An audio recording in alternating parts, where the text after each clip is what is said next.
Kalau saya lihat di pendidikan kesehatan ini kita masuk ke gaya VOC, ke zaman kolonialisme ya, di mana kekuasaan ormas itu, kekuasaan individu-individu atau kelompok-kelompok yang dibackingi oleh kekuatan-kekuatan kolonial ya, penjajah pada waktu itu kalau sekarang ini dibackingi oleh pejabat oknum lah ya, kita sebut oknum pejabat di kementerian yang membawahi pendidikan dan kesehatan ini kan. Pendidikan kesehatan ini kan ada di bawahi dua kementerian ya, Kementerian Pendidikan dan Kementerian Kesehatan ya.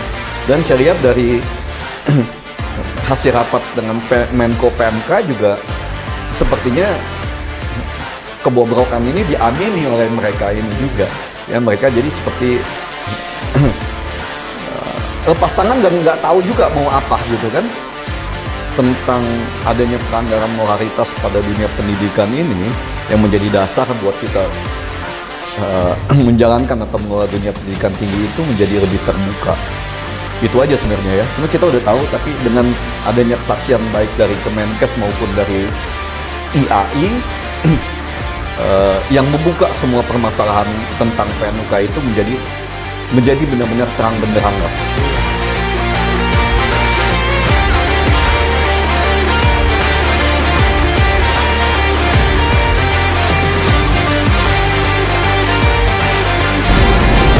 Halo Sobat Uta, ketemu lagi dalam program Uta Bicara tentunya, dan kita kembali mengenai PNUK.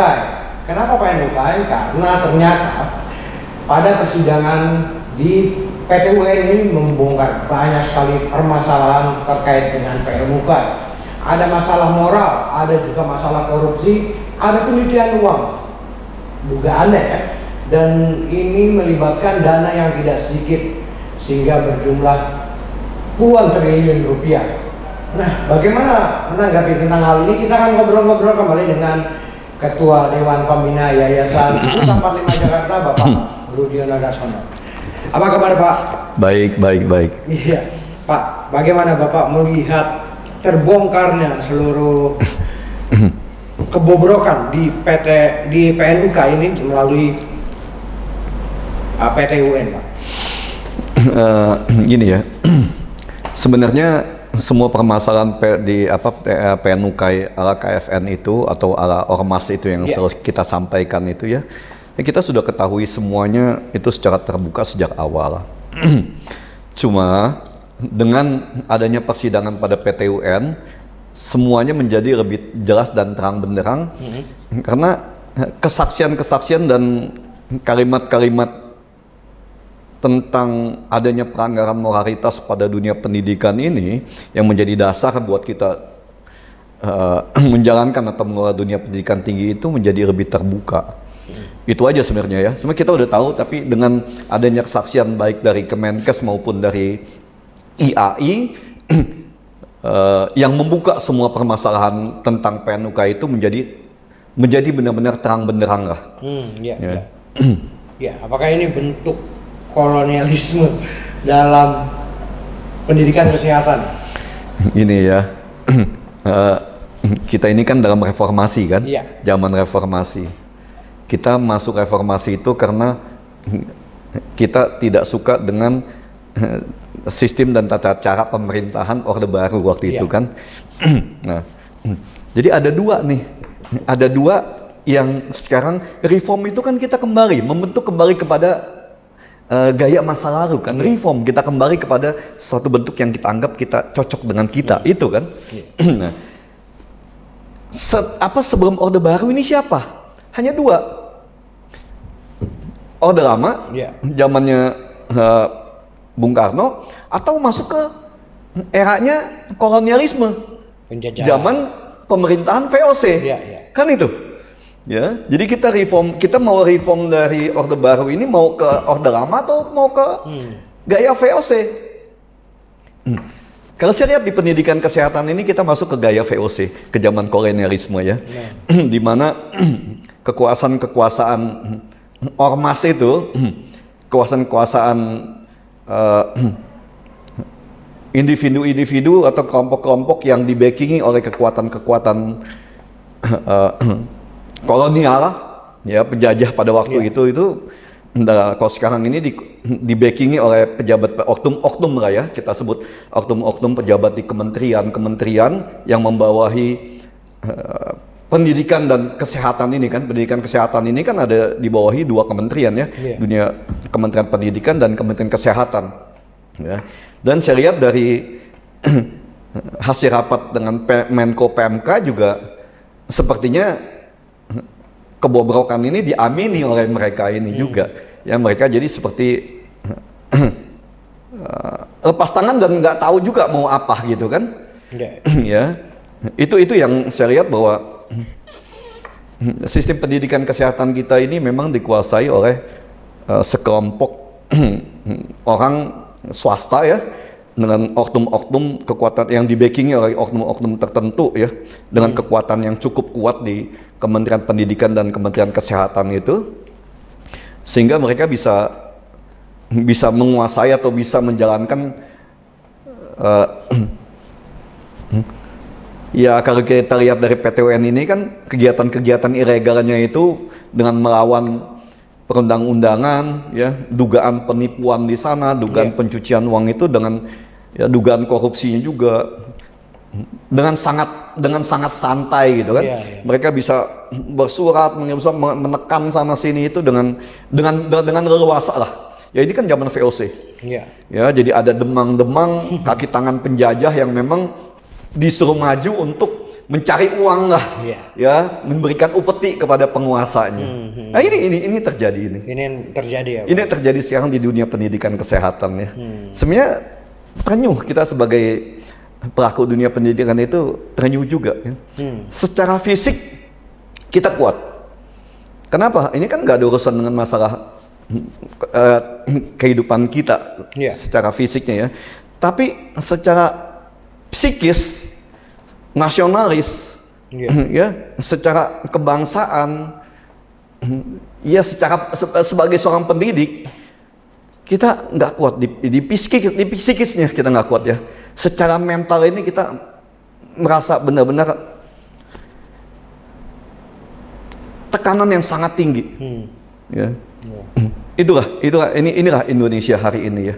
Dunia pendidikan kesehatan yang kita bicarakan khususnya ya. Itu yang terjadi pada saat ini. Iya, Pak, kalau misalnya kita melihat organisasi-organisasi yang tampaknya legal, tapi kenyataan dia menarik sertifikasi bagi pekerjaan-pekerjaan di bidang kesehatan tadi. Kenapa mereka bisa melakukan hal ini begitu leluasa selama ini? Ini ya, dunia pendidikan ini kan kemarin kita baru dihebohkan dengan dijadikannya tersangka 2 rektor perguruan tinggi negeri ya, PTN. Permasalahan kita itu yang saya sampaikan dari pertama ya, permasalahan kita itu masalah kita bobroknya penegakan hukum, yang kemarin Pak Mahfud juga bicarakan. Pak Mahfud bicara terus, tapi saya juga bingung.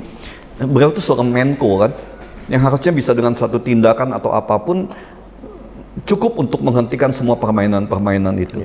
Ya. Tapi disampaikan juga, rusaknya di sini kan penegakan hukum, dan kedua, ini pengawasan ngapain? Ya kan? Oke, kita ngomongin ada backing dari oknum-oknum di sini kan. Back team yang cukup kuat lah, ini sampai bisa berjalannya seperti ini, sampai menteri pun tutup matanya kan. Ini pengawasan ngapain? Apa pengawasan juga tutup mata juga atau ikut kebagian? Nah, ini yang jadi saya merasa pengawasan ini kita hanya rakyat ini hanya buang-buang uang aja. Ya, membiarkan pemerintah membentuk tim pengawasan atau inspektoratnya di setiap departemen ataupun di apapun. Itu ngapain mereka itu kan? Yang saya sampaikan, kita tidak tahu karena kita tidak dirapori. Kalau cuma mau dilaporin aja, untuk apa ada sistem pengawasan yang begitu mahal? Ya, ada banyak pegawai inspektorat yang katanya melekat pada setiap unit-unit di sana. Kan? Jadi ada satu keanehan dari jawaban-jawaban itu bahwa kita tidak tahu, kita tidak dilapori. Nah kalau nggak tahu, ngapain aja? Berarti ada sistem yang salah di sana. Kalau tunggu dilaporin, nah itu yang staff-staff yang ada di situ ada dipecat aja, itu kan menghambur-hamburkan uang rakyat itu kan. Itu uang negara, itu kan uang rakyat. Uang pajak ada di sana yang dibayar untuk membayar gaji mereka itu kan. Nah ini yang saya selalu sampaikan, kita krisis kepemimpinan di sini. Kita bermasalah dengan kepemimpinan. Saya sampaikan selalu ya, Jokowi orang baik. Kita mempunyai presiden yang baik kali ini memang. Itu harus kita akui. Jokowi hebat dalam pembangunan, ya. Tapi dia sangat lemah di bidang pengawasan dan bidang hukumnya. Itu kita harus, yang bagus kita harus bilang bagus. Tapi yang memang titik kelemahannya, kita nggak boleh tutup mata dengan mengatakan itu juga bagus atau kita diamkan. Sama juga kita jorokin Pak Jokowi sebagai presiden ini ke suatu tempat gelap lorong yang dia nggak tahu tempat untuk baliknya nanti. Kan itu, ya. Jadi kalau yang bagus kita katakan bagus. Pak Jokowi dalam pembangunan itu siapa yang bisa membantah Pak Jokowi sangat bagus? Pak Jokowi dalam penyelesaian COVID-19. Siapa yang meragukan Pak Jokowi mampu menyelesaikan COVID-19? Ya, karena dia punya orang hebat. Dia punya Luhut RBP di situ kan, Pak Luhut Binsar Panjaitan di situ. Ya, dia punya Sri Mulyani. Sri Mulyani, masalah yang saya sampaikan kemarin, masalah Dirjen Pajak Sri Mulyani itu hanya kambing hitam lah. Ya, itu walaupun jumlahnya besar, yang lain itu jumlahnya jauh lebih besar dari itu. Dan itu kan dari tahun 2009. Ya. Ibu Sri Mulyani itu belum menjabat pada hari itu. Dan udah berapa menteri yang ada di sana. Saya sampaikan, Pak Jokowi itu beruntung punya Sri Mulyani, punya Erick Thohir, punya LBP. Ya ini tiga orang walaupun kadang-kadang overlapping, tapi tindakannya ini semuanya justru berpihak kepada rakyat dan bangsa. Tiga ini saya salut lah dengan mereka aja ya. Ya, di samping mereka orang-orang yang sudah sangat mapan, tapi masih mau untuk difitnah, dikecam. Ya, mereka masih siap untuk itu. Saya salut. Ya itu pandangan saya kepada mereka ya. Pak Jokowi sangat beruntung di sini. Iya Pak, ternyata kan ini pelanggaran-pelanggaran yang dilakukan dan salah satunya adalah rangkap jabatan ketua IAI, rangkap sebagai konsil. Ini bagaimana Bapak melihat di bidang pendidikan kesehatan ini, kenapa bisa terjadi hal-hal sepele tapi kan ini melanggar aturan juga? Itu yang saya bilang, karena pengawasan tidak bekerja, dan pengawasan saya yakin pengawasan terlibat di sini. Ya. Atau karena dia takut, karena ini melibatkan pihak lain yang juga mungkin akan membongkar borok-borok mereka di pengawasan ini. Ya. Pengawasan tidak bekerja, jadi semuanya ini bermain. Hukum bobrok, semuanya bermain. Kenapa saya bilang ini? Kok apa urusannya dengan hukum? Ini kan pelaporan udah sangat banyak. Tapi mereka kan tetap diam juga. Ya inilah. Ya. Jadi hukum, rusaknya hukum, bobroknya hukum, semua menjadi rusak. Pengawasan menjadi hancur. Itu permasalahan yang saya bilang, pengawasan tidak berjalan. Ya, jadi oknum-oknum dirjen, oknum-oknum pejabat-pejabat kementerian, oknum-oknum direktur bermain, mereka tutup mata aja. Entah tutup mata atau mereka kebagian di sana, itu mereka yang tahu, kita nggak tahu. Tapi ini kenyataan. Ini kenyataan yang harus kita hadapi sebagai masyarakat, terutama kita di dunia pendidikan ya. Termasuk juga kegiatan konsil yang melampaui wewenang. Misalnya melakukan sumpah apoteker, ini kan melampaui wewenang yang seharusnya dilakukan. Ini juga salah satunya itu juga Pak. Ya, pengawasan. Karena tahu saya itu kan konsil tidak mempunyai hak untuk melantik atau mengambil sumpah ya. Dan itu bisa berjalan sampai dengan hari ini, mereka melantik, mengambil sumpah, tapi sesuai dengan PP 67 ya, PP 67 tahun 2019. Di pasal 16 itu kan ada bahwa sumpah itu adalah hak dari Kementerian Kesehatan. Ya, dan itu belum diberikan delegasi ataupun belum diberikan kewenangan kepada konsil. Mau nanti setelah kita bicara ini nanti diberikan kewenangannya, tetap yang ini yang sudah berjalan kan ini tidak mempunyai kewenangan mereka. Ya, tapi saya sampaikan tadi, nggak berlaku surut. Ya, yang saya sampaikan tadi bahwa ya inilah karena pengawasan yang sangat buruk, sangat buruk. Inspektorat Jenderal di hampir setiap kementerian itu dapat dikatakan ya kerjanya itu hanya karena target, perintah, dan kebencian. Ya, kalau dia ada target atau orang dia nggak suka, baru dia akan kerja. Jadi bukan secara profesional. Jadi ada target yang akan dia jalankan. Ada target, entah target itu perintah atau karena kebencian pribadi dia atau karena permasalahan yang belum selesai dengan kelompok-kelompok mereka. Ini yang ada. Ya. Atau ingin membungkam sesuatu. Nah, ini baru mereka berjalan. Tapi ini yang terjadi. Kita mesti paham itu. Ya, tapi kan kalau Menristek Dikti ini sebenarnya udah program Kampus Merdeka yang cukup bagus, Pak, isinya. Ini kalau misalnya dikaitkan dengan Kampus Merdeka ini pendidikan tinggi di bidang farmasi ini seharusnya bagaimana, Pak?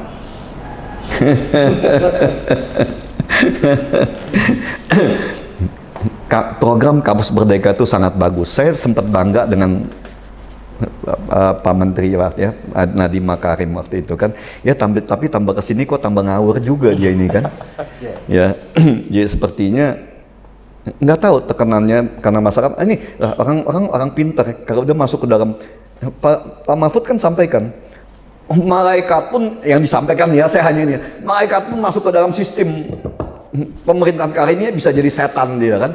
Nah, ini saya hanya ini kan ya sampaikan ya. Ya inilah ya, karena sistem kita ini ya yang tadi kita sampaikan tadi, kita masuk ke dalam sistem kolonial. Di reformasinya itu reformnya ke masa-masa zaman kolonialisme eranya VOC ini kan. Nah inilah kalau dulu bangsa Belanda, sekarang kita bangsa kita sendiri yang menjadi penjajah di sini. Itu ya. Dan korbannya itu ya harusnya Komnas HAM pun terlibat di sini. Karena korbannya ini nggak sedikit loh. Ini belasan ribu. Tidak kurang dari 10.000 lah ini generasi muda yang sudah menyelesaikan sekolahnya selama 5 tahun untuk menjadi apoteker, itu digagalkan hanya satu ujian ilegal yang dilaksanakan oleh PNUKAI. Ya, ini pelanggaran HAM yang sangat berat, saya bilang ini kan. Kalau HAM berat itu hanya tembak-tembakan, ini menghancurkan masa depan generasi muda hanya dengan satu kali pukul. Ini belasan ribu generasi muda menjadi korban di sini. Ya, tapi kita tahu kan Komnas HAM pun kalau nggak ini ya nggak ada kerja juga. Bangsa kita memang seperti itu. Ya pada saat ini ya. Jadi kita berteriak pun karena oknum pemimpinnya kayak begitu ya kita nggak bisa apa-apa juga. Ya. Kita berteriak kencang yang saya sampaikan kan kita dimusuhin. Ya, kita dimusuhin. Begitu kita berteriak kita dimusuhin. Kita ngomong, kita keluarkan bukti, kita tambah dimusuhin lagi kan, kita dipersulit sana sini semua, dan itu terjadi. Kita dipersulit itu ini semua terjadi lah ya. Jadi kalau yang masih punya ada beban untuk misalnya, oh saya masih punya ambisi ini itu, udahlah diem aja lah ya, terima aja lah sistem penjajahan ini untuk kita jalankan, karena pasti akan dipersulit. Lebih baik diem, ikutin 3S. Sistem yang berlaku sekarang ini 3S. Suap, sogok, sokong. Ya. Jadi kalau mau dapat bagus, kita nggak usah terlalu banyak kerja keras. Nggak usah terlalu banyak kita mau profesional perbaikin ini dan itu, jangan. 3S-nya kita jalankan. Suap, sogok, sokong. Ya, jadi kegiatan mereka ilegal pun, kegiatan mereka korupsi atau apa, udah sokong aja, dukung aja udah mereka jadi koruptor. Nilai kamu pasti bagus. Itu yang terjadi hari ini. Baik, Pak Rudi, terima kasih atas waktunya, Pak. Terima kasih. Semoga dengan YouTube ini kita akan mengubah banyak sekali hal Mampu mengubah. Gini ya, saya sampaikan ya, saya di dunia pendidikan ini saya sampaikan saya nggak ada beban. Saya sampaikan apa adanya di sini, saya ngomong semua, dan nanti habis ini kalian boleh tanya semuanya di YouTube-in juga, dimasukin juga ke video ya. Saya lahir di Indonesia, ya. Yeah. Saya besar di Indonesia. Saya bisa menjadi seperti ini karena Indonesia merah putih. Dan saya akan mati di Indonesia. Yang saya miliki waktu tersisa saya ini, saya hanya akan mengabdi pada bangsa dan negara saya Indonesia. Kebetulan saya mengabdi di bidang pendidikan. Ya jadi saya nggak khawatir, saya mau ngomong apapun nggak ada masalah. Saya dibenci pun nggak apa-apa. Ya, kenapa? Karena saya hanya berbuat untuk Indonesia, bukan untuk oknum-oknum koruptor itu. Ya. Oke. Nah, itu aja. Ya. Itu aja jadi beban hidup saya tuh, bagaimana saya mengabdi kepada bangsa dan negara saya. Baik. Indonesia, pasti kan? Ya, hanya satu itu. Baik, Pak Rudi, terima kasih atas waktunya. Terima kasih. Kita ketemu lagi di episode selanjutnya. Terima kasih ya, oke, sama-sama. Iya, sobat-sobat, demikian episode kali ini, dan kita akan ketemu lagi di episode selanjutnya. Jangan lupa subscribe, like, komen, dan juga share di media sosial kalian. Bye.